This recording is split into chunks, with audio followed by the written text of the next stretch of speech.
Give me a minute and let's talk about this podcast, Ukraine the Latest, which, if you don't listen to, if you're not subscribed to, it's from the London Telegraph, and it is one of the best resources for understanding the situation in Ukraine, both the current evolving facts on the ground and the historical context of this crossroads of the world, where the Vikings met the Greeks and the communists versus the capitalists, right? And on Monday, they interviewed Dr. Timothy Snyder. And I cannot encourage you enough to listen to the full hour interview. I'm only going to talk about three things he said.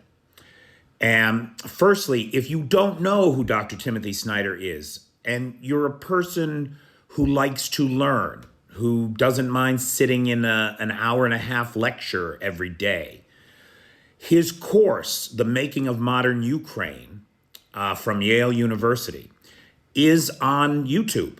Anybody can watch it, free of charge. Yale course, right? No tests, no pressure, no deadlines, just an education in history. And when one considers that at the heart of the conflict in Ukraine is the lie that there is no Ukraine, that the Ukrainian language isn't anything but a dialect of Russian, that the culture isn't anything but an offshoot of Russia. This nonsense is beautifully contradicted over and over and over again when one looks at the 2,000 years of history in Ukraine before there ever was a Muscovy. When Moscow was a swamp, there were universities and academies and guilds and cathedrals and princes in Kyiv. So there is a Ukraine.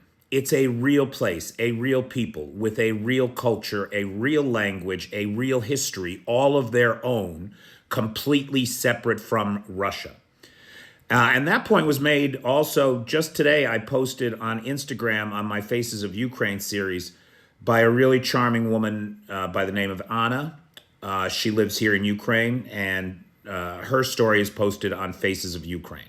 And she has some controversial things to say, things that other Ukrainians are not saying. So I would encourage you to check that out as well. Okay, now, this interview, like I said, it's about an hour long. It's well worth listening to.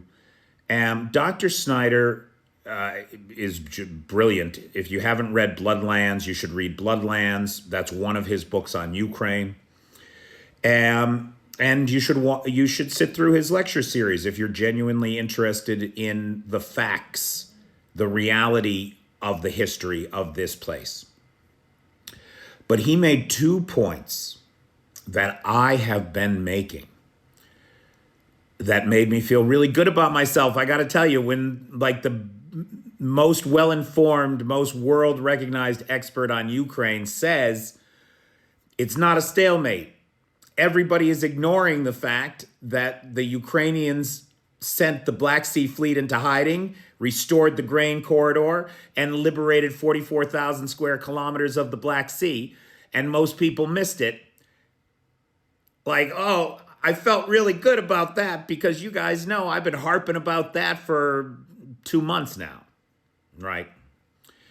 And then the other thing he said is he hates this word stalemate that's going around, that it's bullshit. It's nonsense. And he made a different point from me. I make the point that when Zaluzhny gave the interview and wrote his paper, he used a word that in Ukrainian really translates better as deadlock, not stalemate. And there are connotations to that. And Dr. Snyder expanded on that by saying, look, a stalemate is what you get in a chess game when the king can't make a legal move.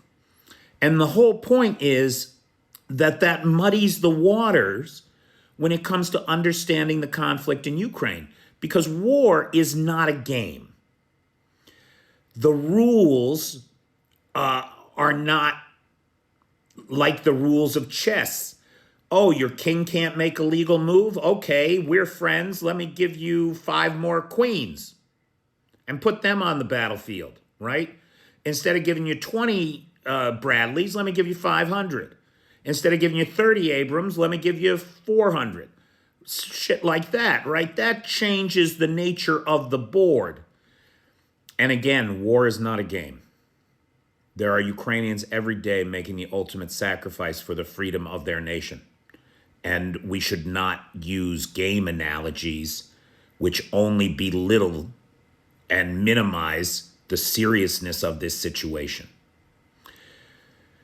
So I thought both of those points were good and valid. It's an hour interview. I'm not going to try to encapsulate the whole interview here. Those were the 2 major points that he made that I wanted to point out. And then I encourage you to listen to the rest of it. The last point he made, the very last thing he said, which also made me feel really good, was how when he comes to Kyiv, he's disappointed that there are so few Americans and international people here. In this major European capital, with all of its museums and art and murals, with all of its wonderful food and culture and theater and parks and the river, there's nobody here that wasn't born here. There's very few of us here. And